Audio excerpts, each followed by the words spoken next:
are free to join the discussion, everyone. Welcome, everyone, to iCritic Live. I'm your host, Kevin, and welcome to another what I hope will be a great show. And I don't know if you can actually see it. I'm going to try, but I know that it doesn't do. I found this at Disneyland a couple weeks ago. This Oswald the Lucky Rabbit lamp. It's not really looking too good, unfortunately, but this thing was just so cute that I had to get it. It looks super great on the desk, and so I just love that Oswald is a thing in the Disney theme parks again, and with Disney in general. So just want to show that, even that didn't quite work out. So anyway, folks, we have a big show today. This is an episode that kind of came up at the last minute, if you will. I was planning to discuss The Little Mermaid, although we might still do that. But I've been having a discussion with a few people on Twitter about Disney CEOs. And the discussion has largely been whether or not Bob Iger is the worst CEO in Disney history. And, you hear terms like that thrown around a lot, like Bob Iger is one of the best CEOs of Disney, and Bob Iger is one of the worst CEOs of Disney. And there's a couple of things that people have to kind of keep in mind. First of all the CEOs for any company has their pros and their cons. Some are better at their job than others. Some are worse at their jobs than others. You have to kind of look at the big picture. And sometimes when you step back and you look at the big picture, sometimes things can reveal themselves to be a little bit more complicated than you had originally thought. One second, folks. My wife is texting me, and this is really important. So anyway, sorry. When you're married, you got to stop what you're doing to talk to the wife. So anyway, you got to look at the big picture. You got to see what they're doing overall, the overall good that they did for the company, the overall harm that they did to the company. There are sometimes different things that you prioritize, like some people prioritize whether or not the company was successful or not. Some people prioritize what they want to see from the company, and so forth. And I decided I think it would be fun to just do this topic and kind of really look at all the CEOs and what their accomplishments were, what they did right for the company, what they did wrong for the company. And the other thing I have to keep in mind is that there's only 6 Disney CEOs in history. It's not like there was like a dozen to choose from. So sometimes it's like, oh, this is going to be one of the worst. It's like, it's a very, very small field which to actually get your basis on. So even some of the best CEOs, like I'm going to tell you right now, the second and the third best CEOs had some major problems as CEOs. And I guess if there's going to be a third thing that I'm going to mention, when I am basing this list on things, I am not going to look at a singular event and say, that one thing is the reason they are the absolute worst CEO in history. No, I am not going to do that. You should not do that either, in my opinion. In these discussions I was having with these 3 to 5 people, some people said that they did not like a certain CEO because they did this one thing. And when you bring up a lot of these other things that they did that were really good, things that those people probably liked, it's like, well, they did for this reason. They did for this reason. And besides, they did this, so I don't like it. It's like, I am not a single issue arbiter. I am not a single issue judge. I am not a single issue voter.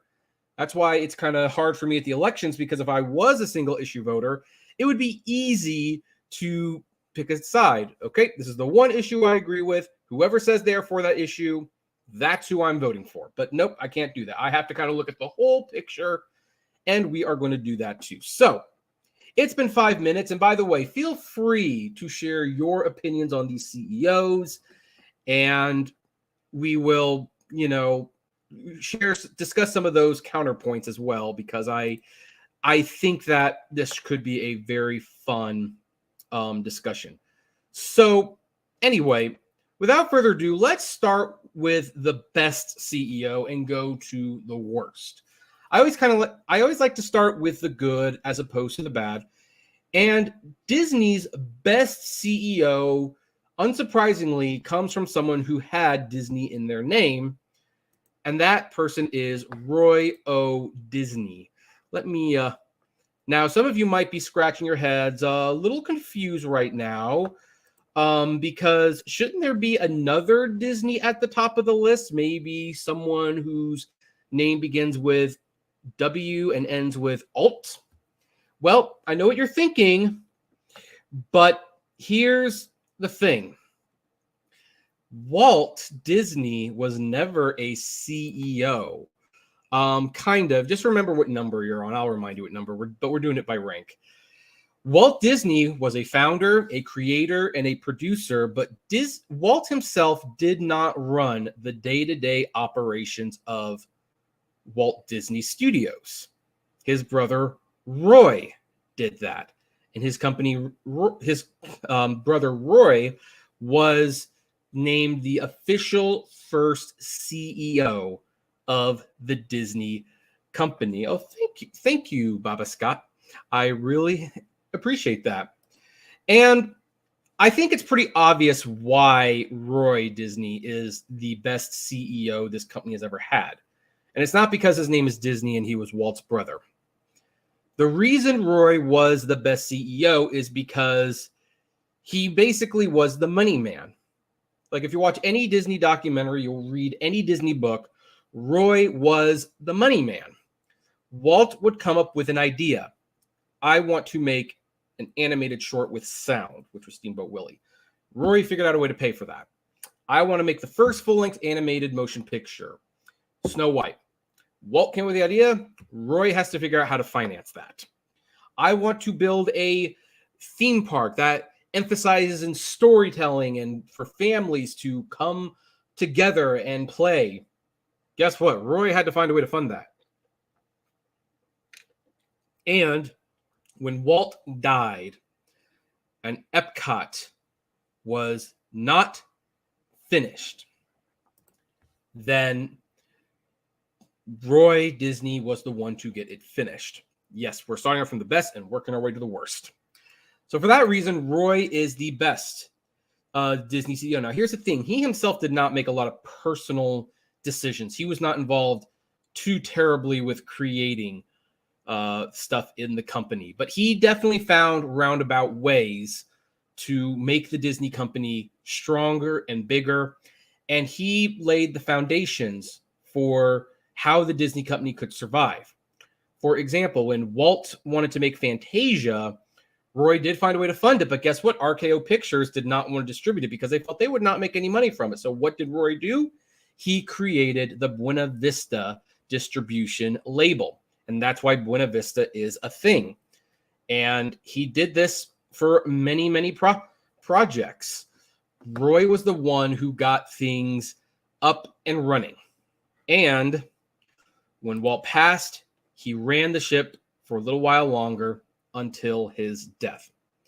And so for that purpose, I believe Roy Disney is the best CEO. He basically built this company. He entertained all of his little brother's crazy ideas, however insane they sounded at the time, and he made them come true. And he also, by the way, gave some sound advice. Roy was the one who realized that during World War II, when they were cut off from international markets and they didn't have the funds to make a lot of new movies, hey, it's been about 10 years since Snow White and the Seven Dwarfs was released in theaters. There's a whole new generation who's never seen it. Let's re-release it. And he got that whole 10-year ball rolling. And the Disney Vault, as much as we dislike it, has definitely been the backbone of the Disney company for many, many years. So basically, every major playbook that Disney goes by today got started by Roy Disney, and that's why he's the best. Now then, that's a tough fact to follow, and here's the thing. Even though we're going to go to the second best, this person does have a lot of controversies, did a lot of things wrong, so I guess it's only fair to say that it's all going to be downhill from here, and guess what? There is no such thing as a perfect CEO. But that being said, the Disney's second best CEO was Michael Eisner. Now, here's the thing. Michael Eisner is still a very controversial figure within the Disney community, especially if you are a fan of the theme parks, because Michael Eisner did like to do things on the cheap. He was a penny pincher, and Disney lost out on a lot of really good things and a lot of good opportunities as a result of Michael Eisner's penny pinching ways. And it is under his leadership that the Disney theme parks lost some of their luster. So look, again, we have to acknowledge a lot of these men and these CEOs, they all have issues. But here's what Michael Eisner did do for the company that definitely requires, or at least evokes, a lot of respect. First of all, he took over the company when it was in the verge of being potentially bought out and sold for parts. The animation division was terrible. The live action division was not producing anything of noteworthiness. Disney had become strapped because all they could make were kids' films or family films, while other studios could make family and adult films. And Disney was just in a really bad place. I mean, the theme parks were, it's funny because even though the theme parks were in a bad state and he helped make them better, he also made them worse at the end. I acknowledge that. So what did he do? Well, first of all, he made it so that Disney could make adult movies and compete in that landscape. So he helped, well, actually, no, I think another person founded the Touchstone Pictures label. So I'll have to give credit, but he really took advantage of Touchstone Pictures. He partnered with Miramax, which brought Disney to Oscar glory several times. He did find a way to make the theme parks profitable, and he greenlit some of the theme park's most iconic rides, including Splash Mountain, which I have had many, many heated debates with people on Twitter about, but I'm making another video about Splash Mountain, so we can talk about that later. He also, along with Jeffrey Katzenberg and Frank Wells, oversaw the Disney Renaissance. Now, it is true that when he came on, the Disney animation studio was moved to a parking lot. Basically, Disney Animation had not produced a hit for a long time. They needed that space for Hollywood talent and things like that. And so that didn't start out the best way. But under the leadership of Eisner, Katzenberg, and Wells, Disney made The Great Mouse Detective, The Little Mermaid, The Rescuers Down Under, which was one of their few flops. And then, of course, they had Beauty and the Beast. And they had Aladdin. And they had The Lion King and Hunchback of Notre Dame and Pocahontas and Hercules and Tarzan. Fantasia 2000, The Emperor's New Groove. This is all under Eisner's tenure. Not only that, Eisner even allowed some animation to be produced under the Touchstone Pictures banner, like The Nightmare Before Christmas and James and the Giant Peach, so that Disney could experiment more with adult animation. Under Eisner, Disney expanded by launching Toon Disney. They acquired the Studio Ghibli movie collection. They purchased the Anaheim Angels. They founded the Mighty Ducks sports team. They founded Hollywood Records and Radio Disney. You know, there was a lot of growth and expansion. Under Eisner, there was California Adventure that launched. Now, it launched in a very terrible state, but Michael Eisner did bring the second theme park to California. Also expanded Walt Disney World, and of course opened Euro Disney.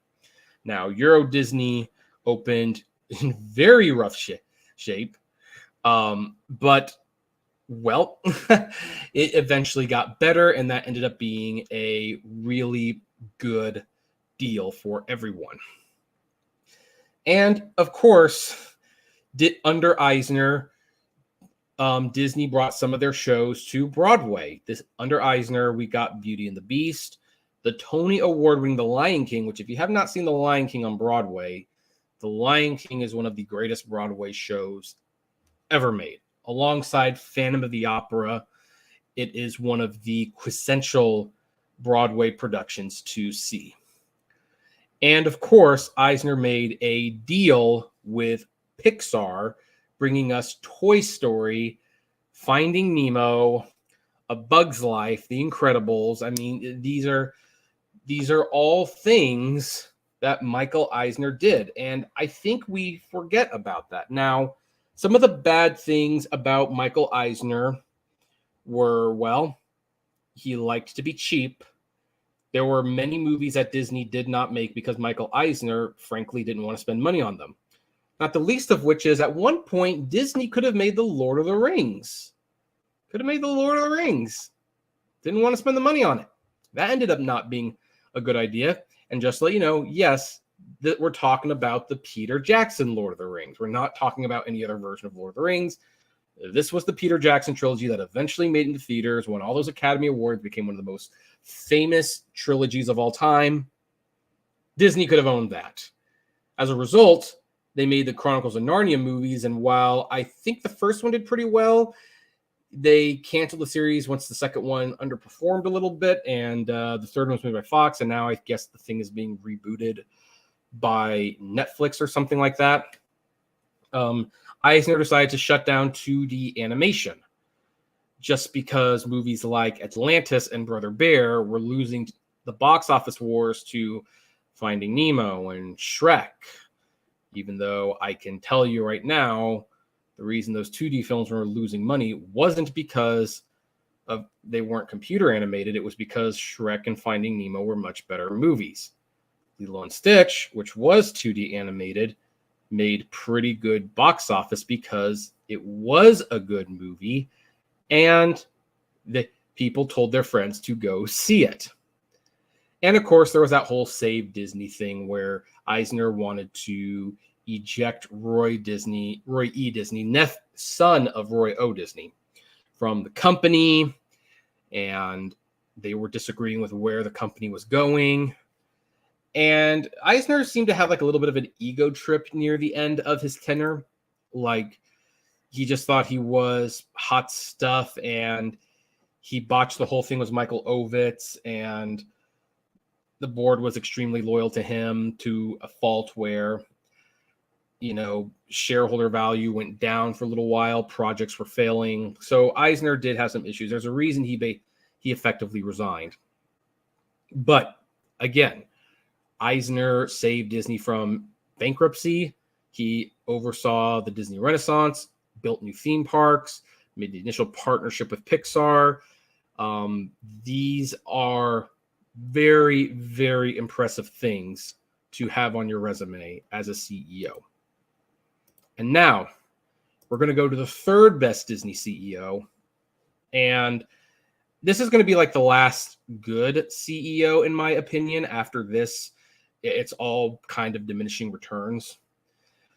And the third best CEO is Bob Iger. Now, Bob Iger has a lot of problems, I'll admit.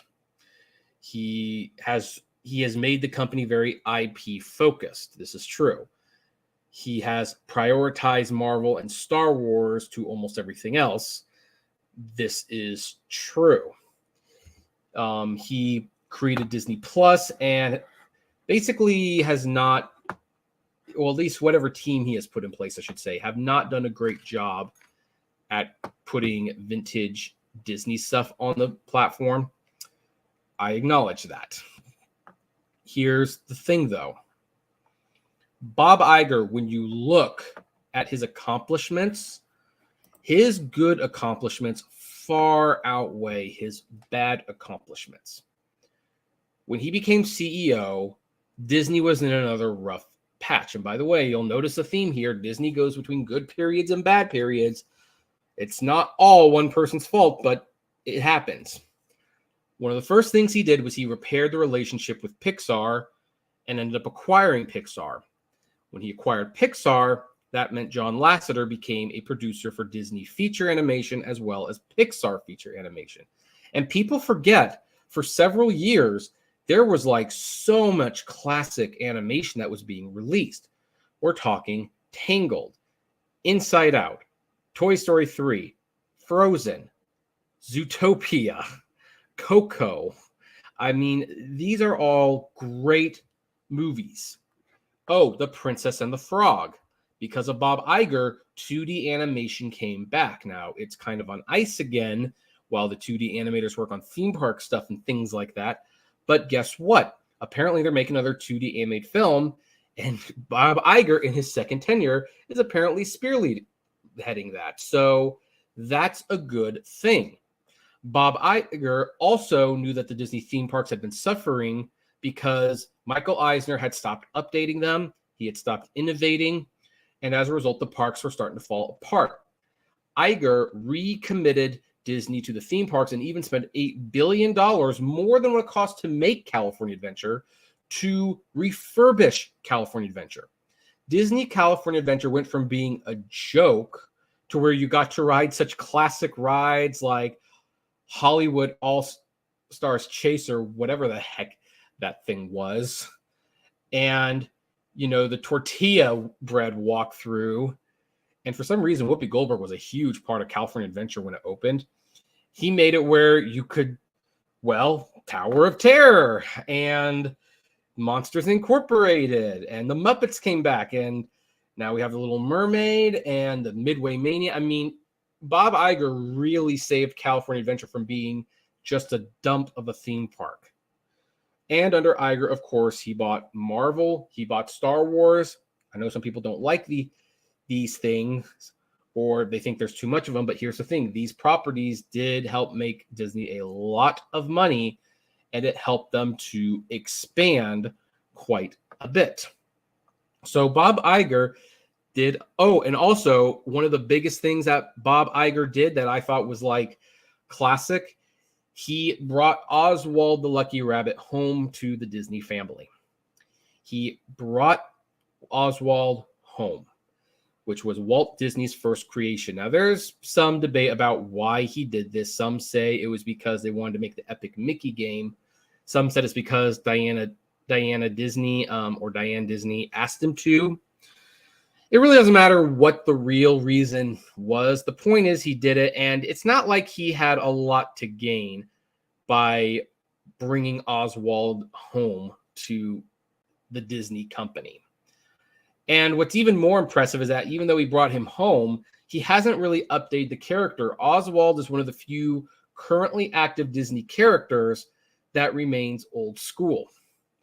Another thing that Iger is doing that I don't think some people even appreciate really is that Iger has reinvested in Mickey Mouse in ways that Michael Eisner never did.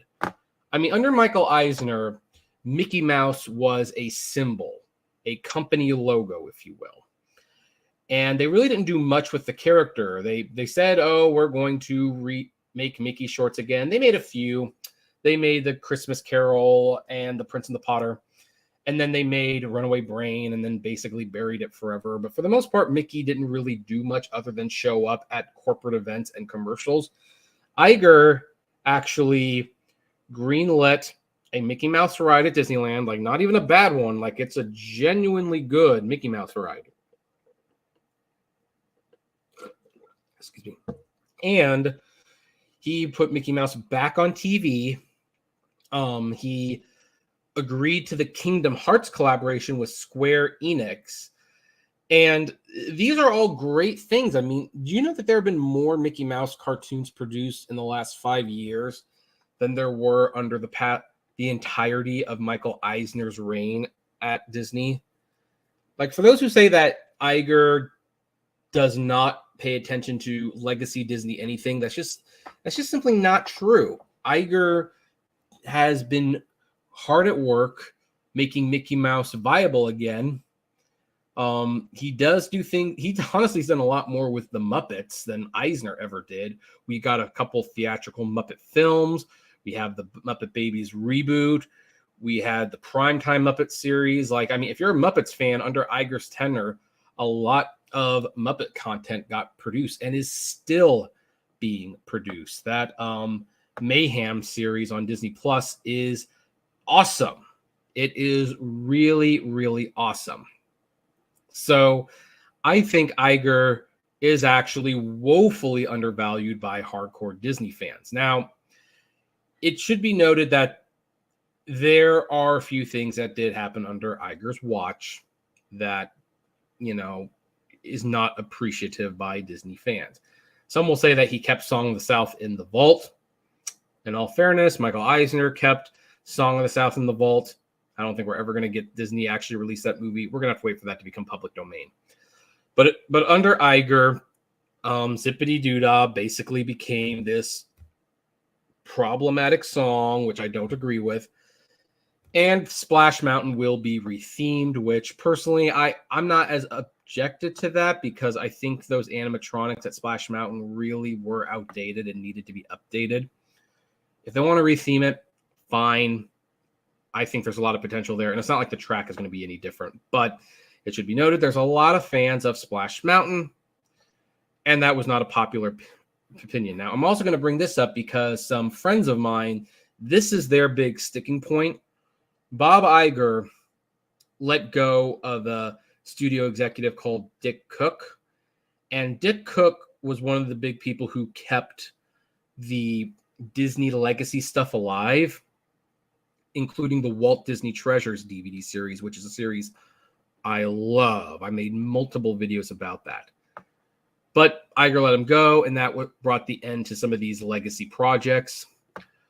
My opinion of that is I do not like that Dick Cook was let go, but that is nowhere near a breaking point for me.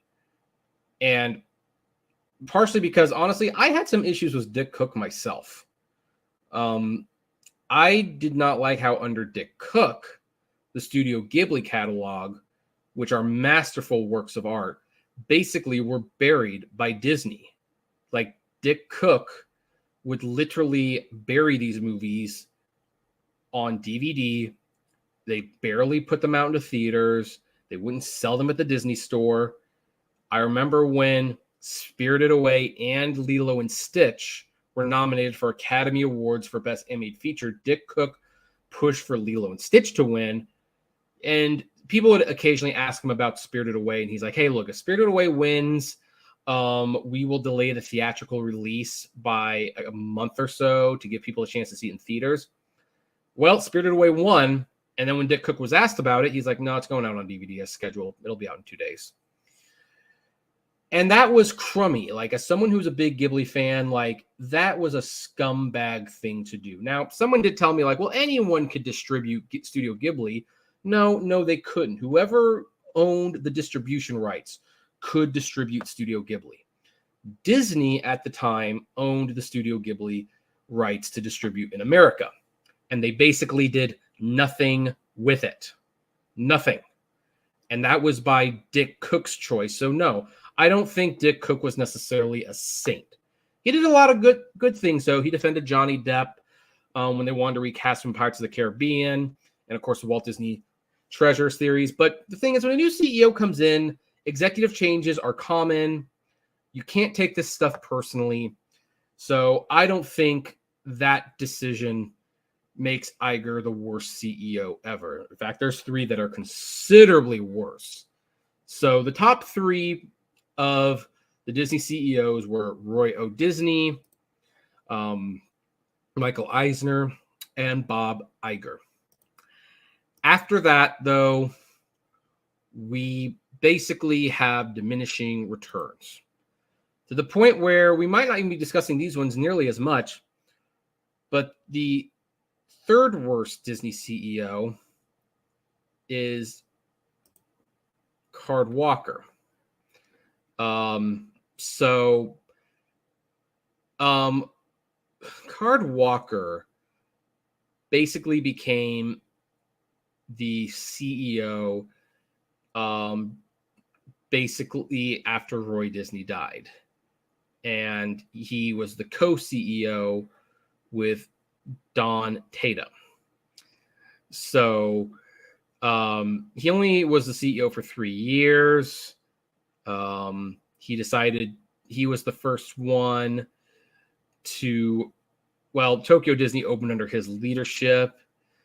So that's basically what he did. He was responsible for opening Tokyo Disney. Not that big of a deal, honestly. And then you have Don Tatum, who probably was the real CEO of that time. And he was the CEO of Disney until 71 through 1980.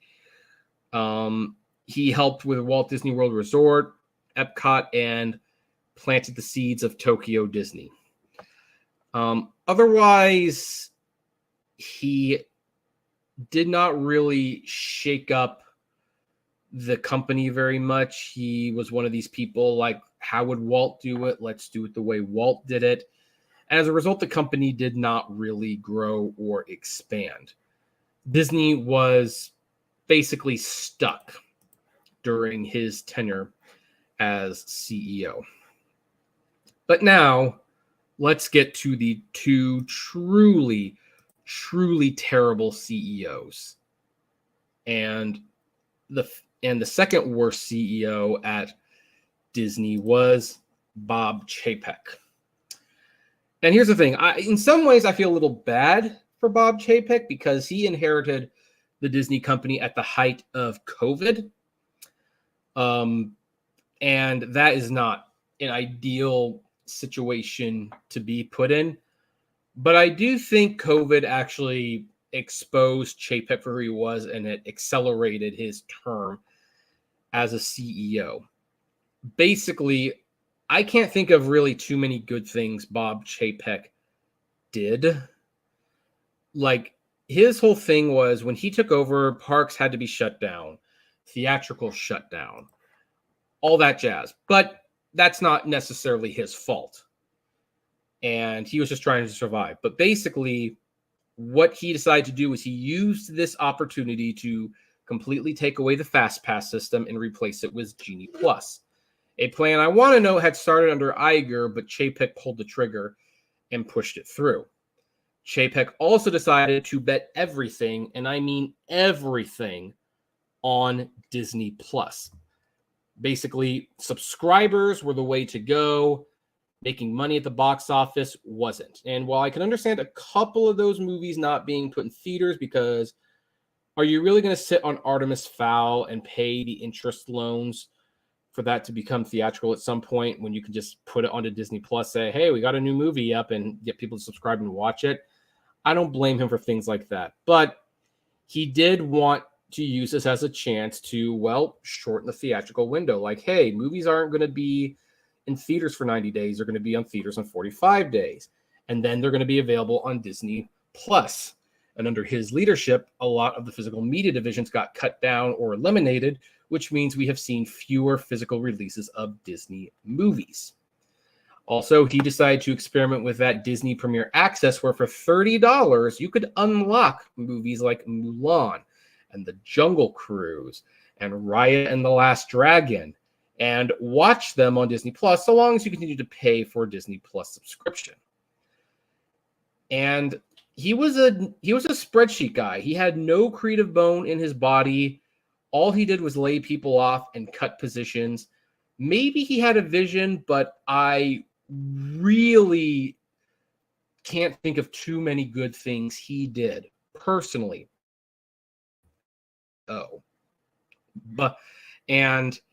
Yeah, I am not surprised that he was let go. I am not surprised that they brought Bob Iger back. And by the way, that's another good thing about Bob Iger. Now, Chapek proved that because the streaming thing was just so unprofitable, Iger has recommitted to theatrical and physical media. Like, keep in mind, under Bob Chapek, Pixar movies went straight to Disney Plus. Luca, Turning Red, Soul. And a lot of the Disney fans point out that, yeah, Pixar's weakened position in the theatrical world, that's because of Bob Chapek. I think all three of those movies would have been at least minor hits, but they went to Disney Plus for free. That was what Bob Chapek did. If Pixar goes away, let's make it absolutely clear, they will not go away. Pixar's future is secure. But Pixar's weakening position in the theatrical landscape is because Bob Chapek trained people to go to Disney Plus rather than to theaters. And by the way, they did this for their own movies too. Like Encanto was only in theaters for 30 days because get it on Disney Plus. Get it on Disney Plus. That's where it became a hit. They didn't really make any money on it that way, but what the heck? People watched it, right? So I think for cheapening the theatrical experience and Disney's own bottom line, compromising it, Bob Chapek is pretty much close to the worst. But if he's not the worst, oh, hold on. One comment here. Another thing that was stupid about Bob Chapek is the fact that they had to make a stupid decision putting both Luca and Turning Red, both Pixar movies, on Disney Plus. That was a dumb move. I will sip to that. I need to fill that up. Oh, well, we're almost done here. But here's the thing. If Bob Chapek is not the worst Disney CEO, who is the worst Disney CEO?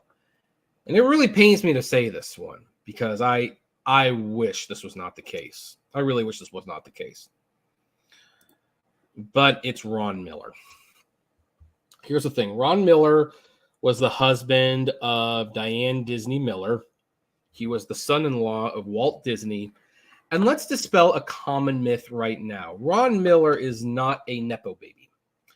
And for those who don't know what a Nepo baby is, it's basically someone who was born into a rich family, a famous family, or married into one.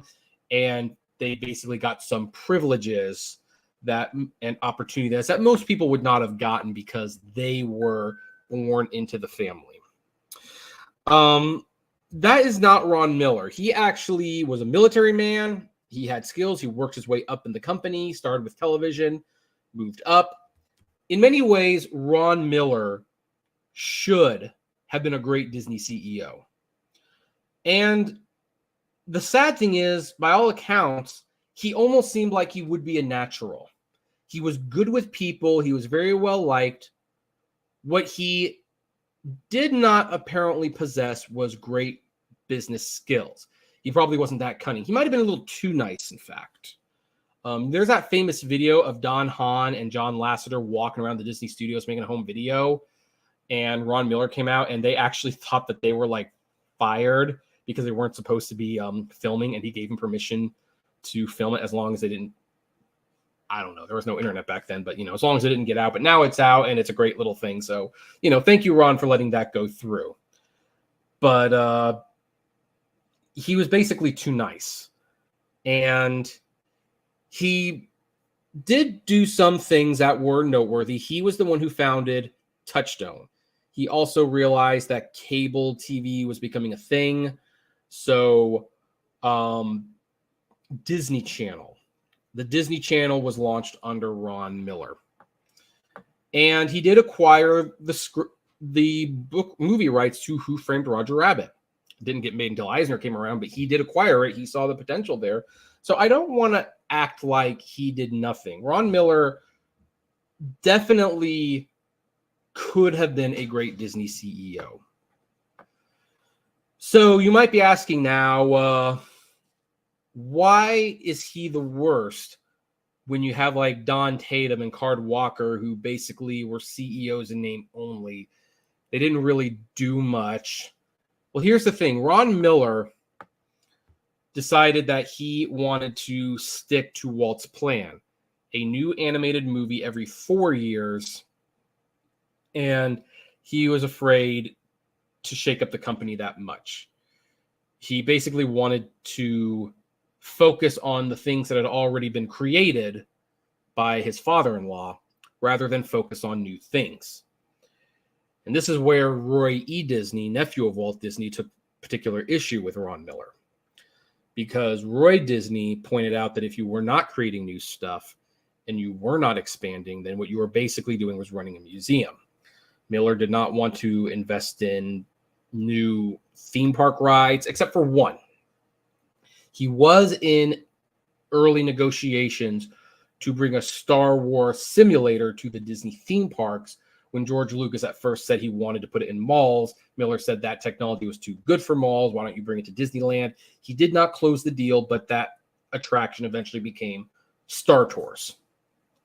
So Yeah, he was at least a little creative, but otherwise he was not investing in the parks. The animation division was producing mediocre film after mediocre film. And look, you can like things like Fox and the Hound, you can like the Aristocats, you can like the Rescuers, but there is no doubt that those are far inferior films compared to The Jungle Book and Sleeping Beauty and Fantasia. They're pretty weak in comparison. And here's the big thing. There was a investor, I forget what the term was. I think it's here. Corporate raider. He was a corporate raider. And a corporate raider is someone who basically starts buying stock in the company with the intention to eventually acquire a majority stake to acquire the company and then sell it off for parts. And now here's the good thing about that. You can normally see when it's happening and you can do something about it, but basically Ron Miller did not take this corporate raider seriously and came dangerously close to having the Disney company taken over by the corporate raider. The Disney company had to pay a lot of money to buy the corporate raider stock back. And then once that happened, and once other corporate raiders saw that the Disney company's reaction to this was to basically not do anything until they had to give a payoff, other corporate raiders started buying stock in Disney. And Ron Miller never took the threat seriously, it appears. And so under his leadership, Disney as a company almost did not exist. This is what I ask people on Twitter when they talk about the worst CEO of all time. Would you rather have a Disney company that focuses on Star Wars and Marvel and still releases Pixar and Disney animated films? Or would you rather have no Disney at all? Would you rather Disney have ended in the mid-'80s? And then there is no Who Framed Roger Rabbit. There is no California Adventure. There's no Beauty and the Beast. There's no Lion King. There's no ABC, or at least, well, ABC is a company, but there's no Disney, ABC Family or Disney Channel. Like, is that what you wanted, for there to be just no Disney whatsoever? For, Disneyland to basically have been shut down and the land sold? Because under Ron Miller, this is exactly what was going to happen. And thanks to Roy Disney and Stanley Gold ousting him in favor of Michael Eisner, the Disney company was saved. So here's my final thoughts on this. My job here is not to convince you to like CEOs like Bob Iger and Michael Eisner or Roy Disney. It's not even here to make you hate CEOs like Ron Miller and Bob Chapek or Don Tatum. Frankly, people have different reasons for liking or disliking CEOs. For a lot of people, Bob Iger's focused on Star Wars and Marvel. That's a big problem for them. And even though he did a lot of great things, like bringing back 2D animation and bringing Pixar into the family and reinvesting in theme parks, you know what? They just don't like Star Wars, Marvel, or they don't like the fact that he fired Dick Cook, and so he is the worst of all time. Or some people think that Bob Iger's the best because he expanded the company and all that jazz. I'm using Bob Iger just because he's the current CEO. But at the end of the day, it's like, look, you got to take a look at a big, big picture here. All the CEOs, with maybe the exception of Roy Disney, all had their pros and all had their cons. Even though I put Michael Eisner as the second best CEO of the company, the end of his tenure was a disaster. And Disney was basically in almost no better position than they were when he first took over the company. And, you have to kind of look at things as a whole. But Eisner did basically help revitalize Disney feature animation. You also have to keep in mind these CEOs everything that happens is not like something personally done by these CEOs. I mean, the Genie Plus thing, I can guarantee you there were people who worked in the theme park divisions that came up with that, and Iger and Chapek executed it. They get the credit, but it's not like they were there sitting in the rooms deciding how this was going to work. So you have to keep that in mind as well. When Iger fired Dick Cook, I don't think he was personally thinking, I don't care about Disney's legacy. I want to cancel the Walt Disney Treasures line. That wasn't his thought. He just wanted to bring in his own executives. It really was that. And those executives did have other priorities. And, I kind of agree with that, because here's something that always gets overlooked. Whenever we're talking about new Disney and old Disney, I find myself being torn between two worlds, people who like legacy Disney and people who like modern Disney. I don't know why we can't like both, as if both do not have good things to like about the company. But if you ever want the strongest case for why you should not be too terribly focused on the past, and you should not immediately write off everything that Disney does in the future, heed the words of Walt Disney. Walt Disney himself said, around here, we don't look back very often. We're always looking towards the future, towards new opportunities. We keep moving forward. And for the record, Walt Disney would have loved Rise of the Resistance and Race to Pandora. He would have absolutely loved it. And by the way, it's not even like the classic rides have remained untouched all these years later. I finally went on Peter Pan a few weeks ago after not having gone on it for like 10 years. And here's the thing. I have a pretty good memory. Even though the layout's the same, so much of that ride is different now. They have updated it to a great extent. It's not the same ride it was when Disneyland first opened. So just putting it out there. So anyway, those are the best and worst Disney CEOs since the beginning of the company. I would like to know what you think about them. What are your reasons for liking or disliking CEOs? I'd love to know. Comment below. Like, favorite, share, subscribe. And as always, flame responsibly. Have a good one.